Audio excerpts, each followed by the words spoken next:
तक हम लोगों ने पढ़ा परमानेंट टिश्यू के बारे में। आवाज सभी को क्लियर सुनाई दे रही है?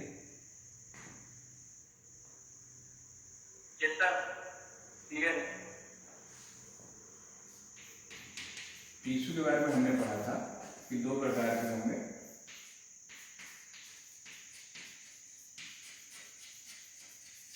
परमानेंट और meristematic.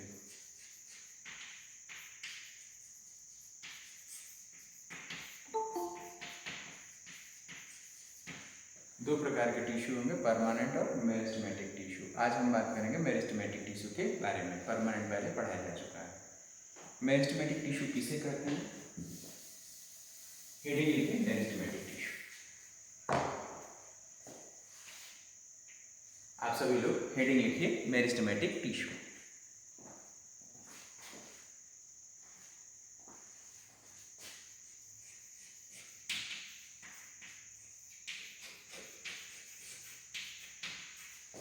Meristematic tissue.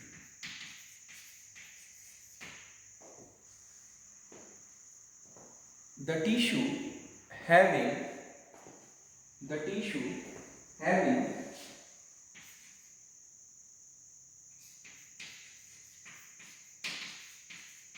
tissue having infinite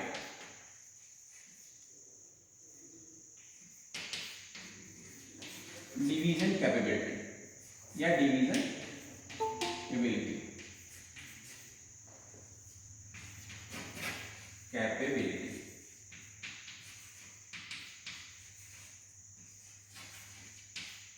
under the influence of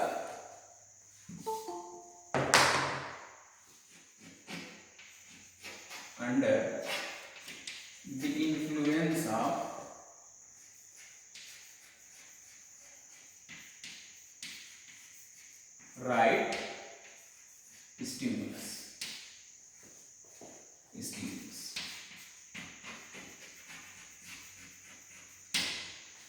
ठीक है, दिखाई दे रहा है सबको?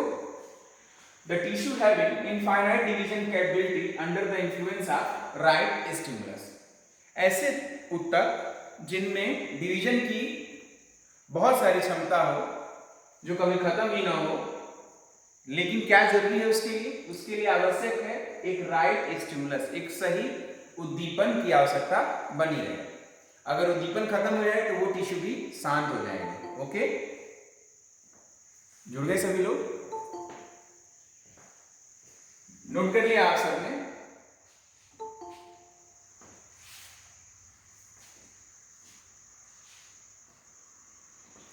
Generally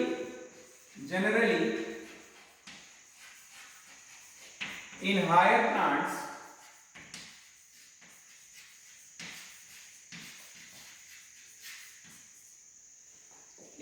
plants four type of meristematic tissue reported।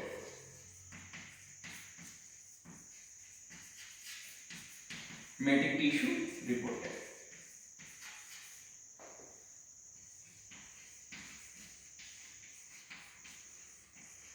ठीक है, generally in higher plants 4 type of meristematic tissue reported. वो कौन कौन से हैं? यहाँ है। पहला है एपिकल मेरिस्टेम,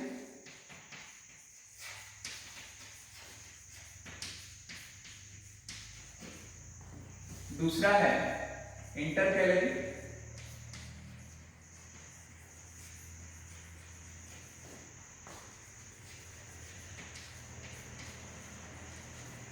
तीसरा है cambial meristem,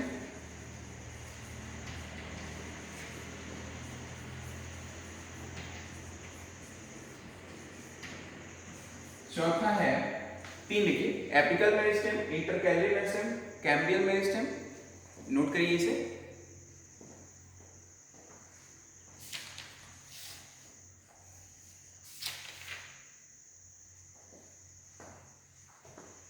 apical meristem, intercalary meristem, cambial meristem, और चौथा है बिखरा हुआ यानी कि डिफ्यूज मेरिस्टेम।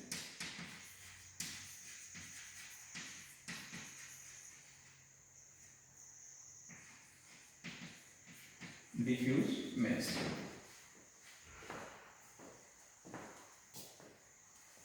सिर्फ आप लोग क्लास में 28 लोग पढ़ते हैं।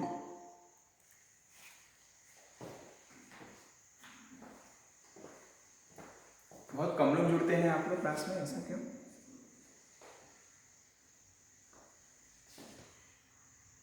आप लोगों को मेरी आवाज सुनाई दे रही है?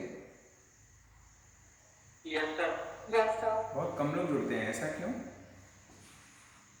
कहाँ हैं आप लोग? टोटल क्या 32 थे ना? कितने थे आप लोग सेकेंड सेमेस्टर में?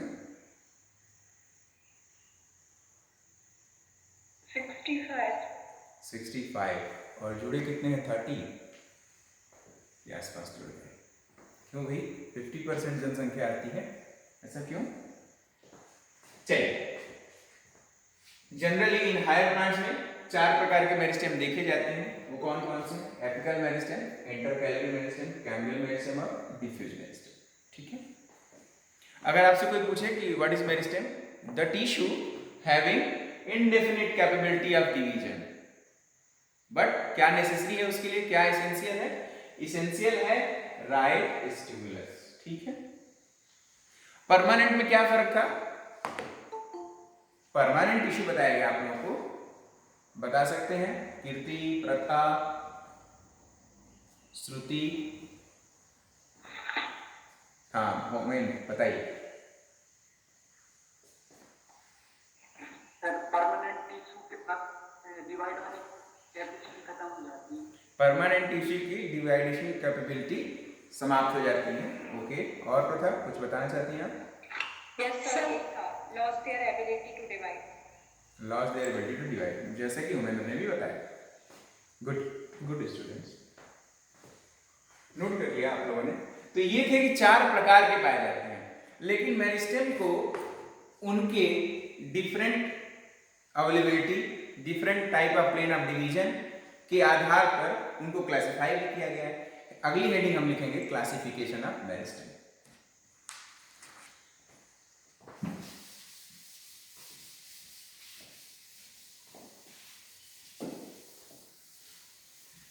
इससे पहले हम चाहते हैं कि कहां कहां पाए जाते हैं, इसका एक स्ट्रक्चर आप लोगों को बनाना है।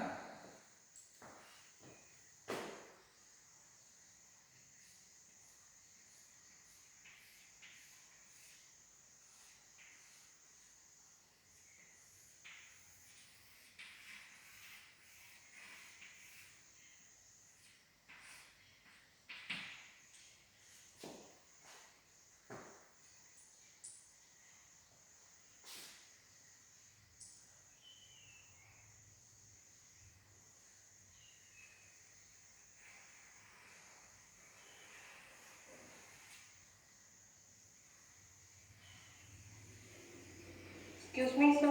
प्लीज बताइए। सर बोर्ड नहीं शो हो रहा है। सर हो रहा है। नहीं सर, शो तो हो रहा है मगर जिस तरह का आप जो लिख रहे हैं वो दिखाई नहीं दे रहा।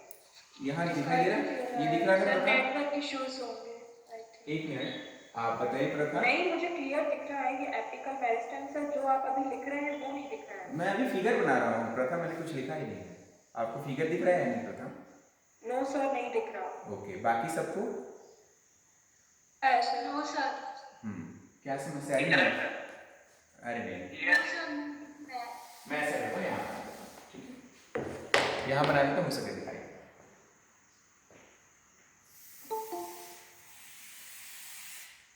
दिखा प्रथा? यस सर, दिख रहा है। चलो देखो, एपिकल मेरिस्टेम हमेशा एपिसेस यानी कि टिप पर पाया जाएगा, whether they are present in root और शूट। ठीक है, अभी हम सिर्फ शूट बना रहे हैं, मतलब जमीन के ऊपर का हिस्सा। ठीक है, एपिकल मेरिस्टेम कहाँ पाया जाएगा? यहाँ पाया जाएगा।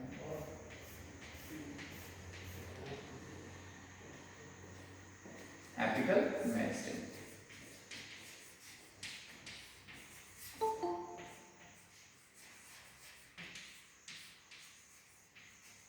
Apical meristem. ठीक है, दिखाई दिया सबको? प्रथा दिखाई दे रहा है अभी?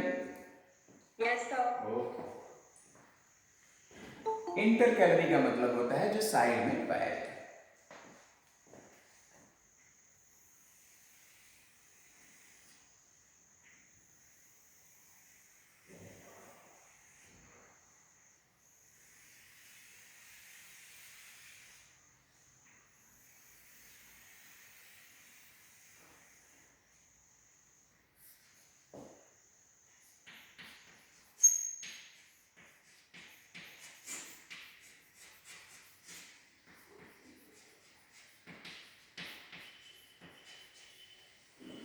एपिकल मेरिस्टेम एपिसेस पे पाए जाएंगे, जबकि इंटरकैलरी मेरिस्टेम लेटरल साइड में पाया जाएगा। आप हमसे एज्यूम कर सकते हैं कि अगर हमारा सर है तो ये एपिसेस है और साइड में चले जाएंगे तो ये हो जाएगा इंटरकैलरी मेरिस्टेम। कैम्बियम मेरिस्टेम बताने से पहले मैं डिफ्यूज मेरिस्टेम के बारे में बताना चाहूंगा। डिफ्यूज मेरिस्टेम रैंडमली डिफ्यूज पाया जाएंगे, कहीं भी पाया जा सकते हैं,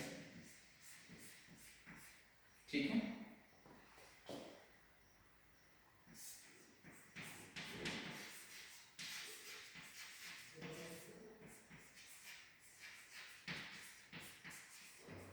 डिफ्यूज मेरिस्टेम का मतलब ही होता है बिखरा हुआ, यानी कहीं भी वो बिखरे हुए पाए जा सकते हैं। कैम्बियम मेरिस्टेम कब पाया जाएगा? During secondary growth. जब सेकेंडरी ग्रोथ होती है, प्लांट मोटाई में बढ़ता है, तो वेस्कुलर बंडल के अंदर कैम्बियम का निर्माण होता है और उसमें डिवीजन होता है, जिससे कि सेकेंडरी जाइलम और सेकेंडरी फ्लोएम का निर्माण होगा। यहाँ स्ट्रक्चर बना दूँ आप लोगों को एक छोटा सा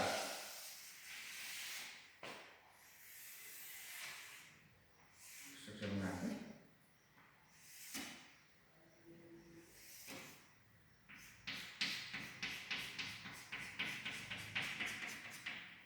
सपोज करिए ये जाइलम है।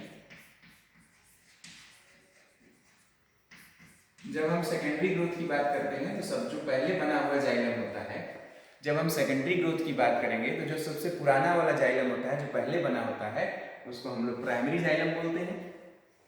तो जो पहले बना हुआ फ्लोएम होगा उसे क्या बोलेंगे? प्राइमरी।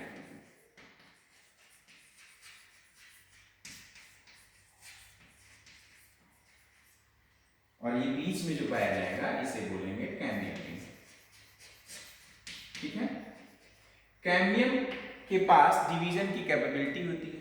अगर डिवाइड हो रहा है तो वो क्या हो जाएगा? मेरिस्टेमेटिक सेल, और बना हुआ जो टिश्यू है उससे वो कहा जाएगा मेरिस्टेमेटिक टिश्यू। अब जो मेरिस्टेमेटिक टिश्यू बनेगा कैम्बियम से, वो किस में आ जाएगा? कैम्बियल मेरिस्टेम में आ जाएगा। समझ में आया ये बात? बना लीजिए।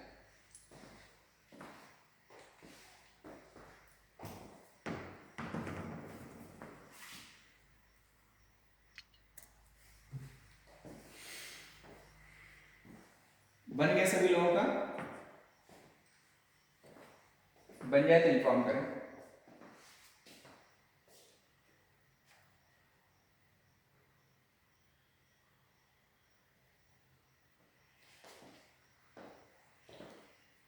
स्टूडेंट्स बन गया आप सबका? तो मैं कुछ आगे की चीजें बताएं। चलो मिटा दें इसे।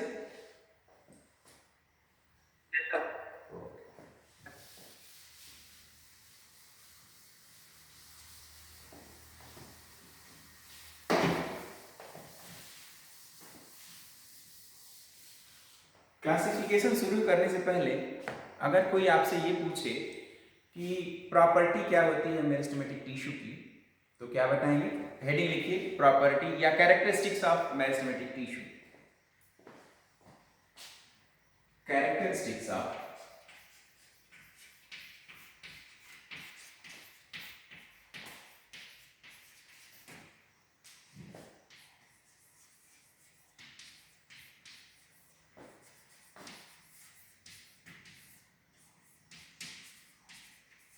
हेडिंग लिखिए, characteristics of meristematic tissue.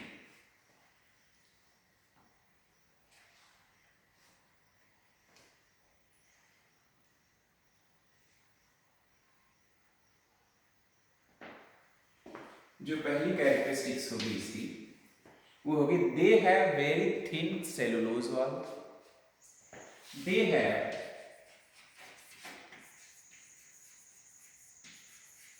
Very thin cellulose wall.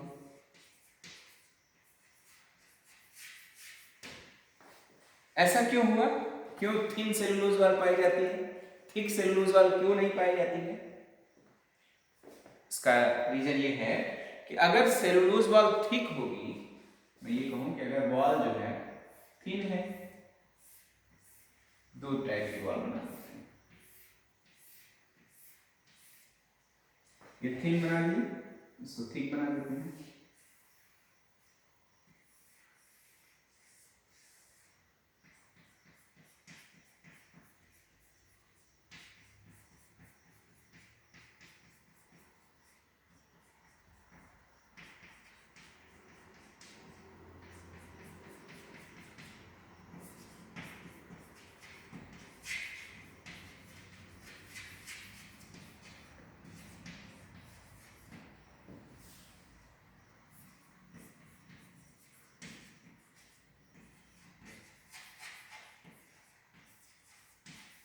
देखिए, चूंकि मेरिस्टेम को बार बार डिवाइड होना पड़ता है, तो थिक वॉल को तोड़ने में टूटेगा, फिर लंबाई बढ़ेगी, टूटेगा तो डिवाइड होगा, दूसरी नई सेल डॉटर सेल्स बनेंगी। तो थिक वॉल को तोड़ने में ज्यादा एनर्जी लगेगी, जबकि थिन वॉल को तोड़ने में, बोलेंगे आप सब, यस सर। कम एनर्जी। कम एनर्जी लगेगी। गुड। थिन वॉल को तोड़ने में कम एनर्जी लगेगी, आसानी से टूट जाएगा। इसीलिए जो पहली प्रॉपर्टी है मेरिस्टेमेटिक टिश्यू की, वो ये है कि they have very thin cellulose wall. समझ में आ गया? मिटा दें इसे। Yes sir. हाँ, क्या लिखिए?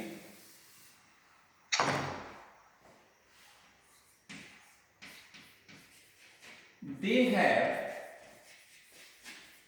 less developed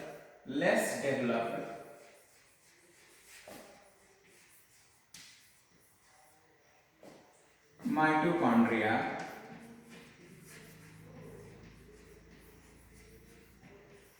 and endoplasmic reticulum, जिसे हम लोग ER से दर्शाते हैं। ठीक है? They have less developed mitochondria and endoplasmic reticulum.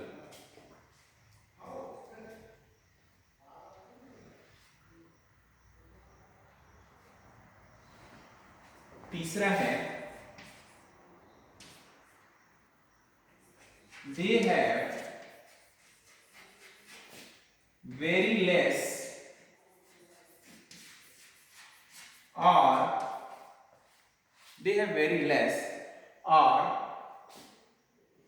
no vacuoles.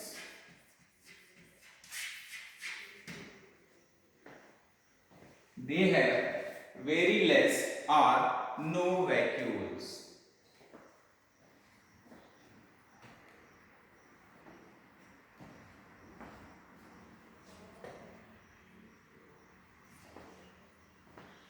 लेकिन इनके पास क्या होगा? They have dense cytoplasm, क्योंकि उनको बार बार डिवाइड होना है, तो इनके पास क्या होना चाहिए? डेंस साइटोप्लाज्म होना चाहिए।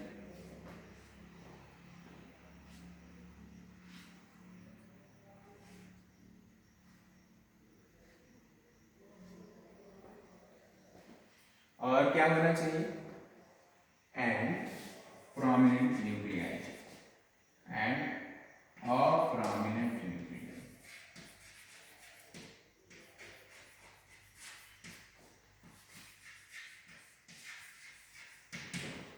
Prominent nuclei.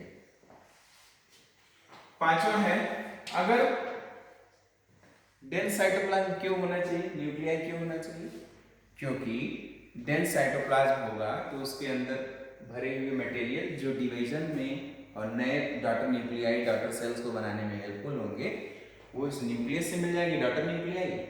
साइटोप्लाज्म में डिवाइड होने से साइटोप्लाज्म भी 2 भागों में बढ़ सकता है, कम रहेगा तो कम बढ़ेगा, तो सेल वायबल कम होंगे। इसीलिए डेंस साइटोप्लाज्म होता है और प्रोमिनेंट न्यूक्लियाई पाई जाती है। अच्छा, इनमें अगर प्लास्टिक हुआ, अगर कोई सेल, चूंकि हम प्लांट की बात कर रहे हैं और प्लांट के मेरिस्टेमेटिक सेल की बात करेंगे, तो उसमें क्लोरोप्लास्ट पाया जाएगा, यानी प्लास्टिड पाया जाएगा। तो जो मेरिस्टेमेटिक सेल में प्लास्टिड पाए जाते हैं वो प्रोटोप्लास्टिड होते हैं। The plastids found in the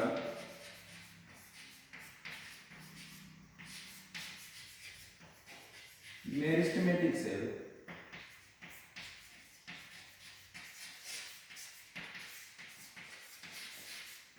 protoplastids. Are protoplastids.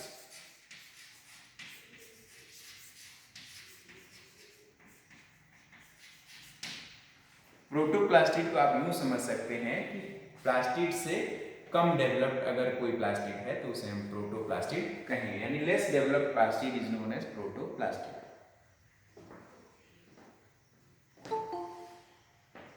अच्छा, ये सारी चीजें तो हो रही हैं, लेकिन डिवीजन के लिए एनर्जी कहाँ से आ रही है? माइटोकॉन्ड्रिया तो लेस डेवलप्ड है, डिवीजन के लिए एनर्जी मिलेगी, इनका जो मेटाबॉलिज्म की रेट है वो बहुत हाई हो जाएगी। इनके पास जो भी खाना से डेंस साइटोप्लाज्म में सेव करके रखा गया है वो खाना ये ज़्यादा तेजी से पचा लेंगे, डाइजेस्ट करेंगे, जिससे एनर्जी रिलीज हो जाएगी। छठवां लिखिएगा, they have very high metabolic rate. They have very high metabolic rate. They have very high metabolic rate.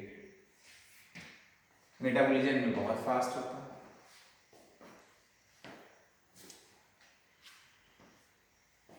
साथ ही साथ सातवां नंबर दिख रहा है सभी को, आपको स्क्रीन में यहाँ पे नजर आएगा, लिख रहे तो सर नो सर। क्यों बेटा? मुझे तो दिख रहा है कि लिखे सर वो दिख रहा है। आपको अच्छा, क्या नाम है? खुशबू यादव जी। अच्छा अच्छा, मिस यादव, अगर मैं यहाँ लिखता हूँ नहीं लिखेगा तो बताइएगा। Okay okay sir. They have no intercellular spaces. No inter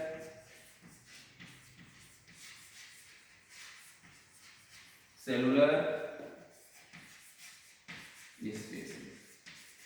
ठीक है, दिखा सबको? दिख रहा है Miss Yadav? They have no intercellular space. Note कर लो, ये 7 प्रॉपर्टीज हैं, कैरेक्टरिस्टिक्स हैं मेरिस्टेमेटिक टिश्यू। समझ में आया आप सबको? Yes sir. नोट कर लीजिए।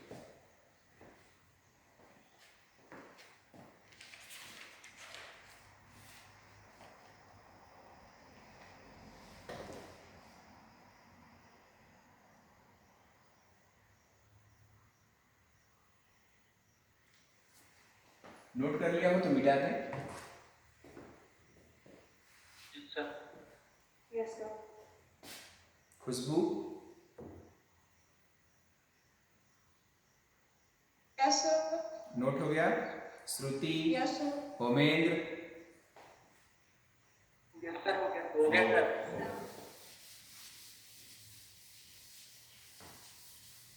Yes sir. ऑनलाइन में चेहरा नहीं दिखता ना, एक्सप्रेशन समझ में नहीं आते, इसीलिए सबसे पूछना पड़ता है।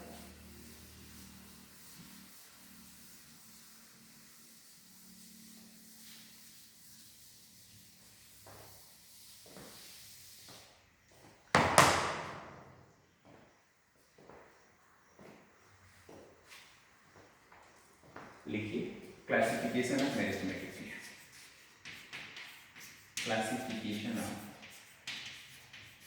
Classification of meristematic tissue.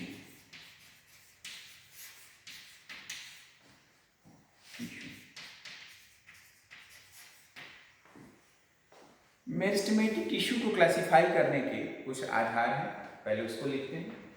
ऐसे कीजिए,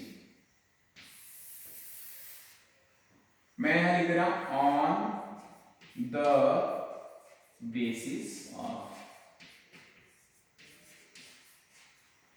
यहां लिखने का क्या मतलब है? ऑन द बेसिस ऑफ लिख दिया, अब जिसको खींचेंगे ऑन द बेसिस ऑफ वो हो जाएगा। ठीक है, ऑन द बेसिस ऑफ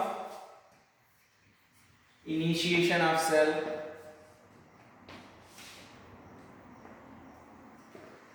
नहीं पहले लिख दिया on the basis of origin and development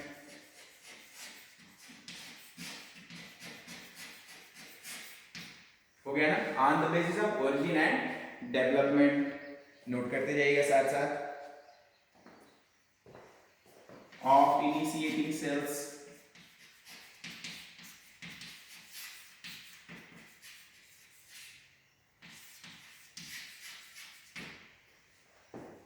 दूसरा है on the basis of plane of division,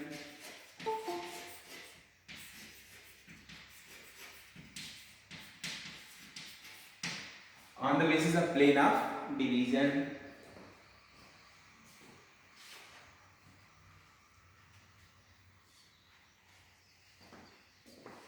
तीसरा होगा on the basis of position and function,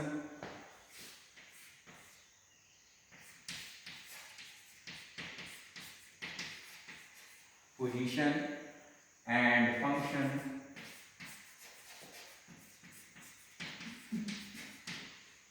यहाँ देखिए क्लासिफाई किया गया है मेरिस्टेम को on the basis of origin and development of initiating cells, on the basis of plane of division के आधार पर, on the basis of position कहाँ पाया जाएगा और क्या काम करेगा इसके आधार पर। समझ में आ रहा है यहाँ तक? आगे शुरू करते हैं। अब हम आगे देखेंगे origin and development of initiating cells के आधार पर मेरिस्टेम कितने प्रकार के होते हैं। देखिए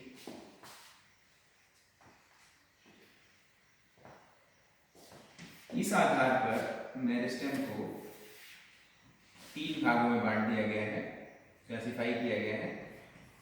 प्रोमेरिस्टेम,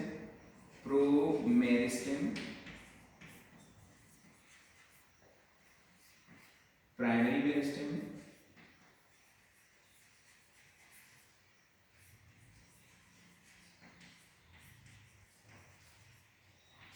और फिर सेकेंडरी मेरिस्टेम। सेकेंडरी मेरिस्टेम, ठीक है। 3 भागों में बांटा गया, प्रो मेरिस्टेम, प्राइमरी मेरिस्टेम और सेकेंडरी मेरिस्टेम। आगे प्लेन ऑफ डिवीजन के आधार पर बांटा गया है इसे रिब मेरिस्टेम,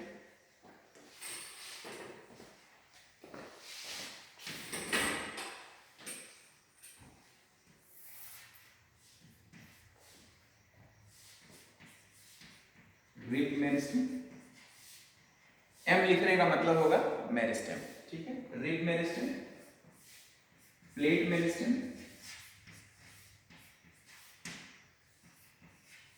और हो जाएगा मास मेरिस्टेम। नोट करिए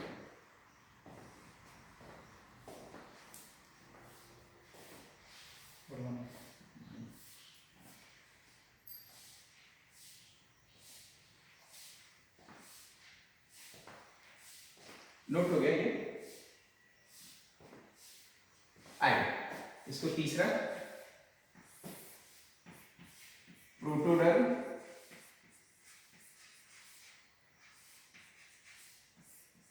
प्रोकैम्बियम,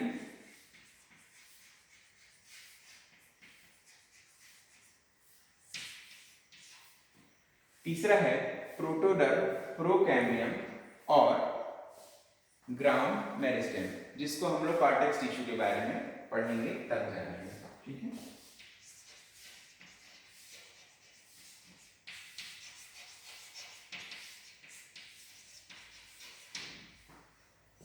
दिख रहा है सबको? सर हाँ जी। प्रोटोन, प्रोकैम्बियम और एक और क्या है last? Protoderm, procambium, ground meristem. सुनाई दिया? प्रोटोडर्म, प्रोकैम्बियम और ग्राउंड मेरिस्टेम। समराइज कर लें। Classification on the basis of kin किन आधार पर बांटा गया है। सबसे पहले बांटा गया origin and development of the initiating cells, plane of division के आधार पर, और पोजीशन एंड फंक्शन क्या है, कहाँ है और क्या काम करेंगे इसके आधार पर बांटा गया। जब हम बात करते हैं origin and development of initiating cells के बारे में, तो प्रो मेरिस्टेम, प्राइमरी मेरिस्टेम और सेकेंडरी मेरिस्टेम को 3 भाग बांटे गए हैं इसके। प्लेन ऑफ डिवीजन किस प्लेन में डिवाइड होती है सेल्स मेरिस्टेमेटिक, उसके आधार पर रिब मेरिस्टेम, प्लेट मेरिस्टेम और मास मेरिस्टेम बनेगा। पोजीशन एंड फंक्शन के आधार पर 3 प्रकार के होंगे, प्रोटोडर्म, प्रोकैम्बियम और ग्राउंड मेरिस्टेम। अब एक एक करके हम इसका अध्ययन करेंगे। पहले करेंगे प्रो मेरिस्टेम का, फिर प्राइमरी, फिर सेकेंडरी, ये सारी चीज़ों का अध्ययन करेंगे, ठीक है। लेकिन वो होगा अगली क्लास में। आज के लिए बस इतना ही। Thank you. Thank you sir.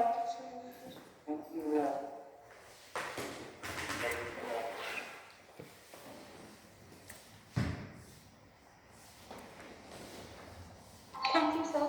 Welcome. आप लोगों को इसका यूट्यूब लिंक मिल जाएगा, आप लोग जिसका छूट गया होगा वहाँ से देख लीजिएगा, ठीक है। Thank you sir. ओके।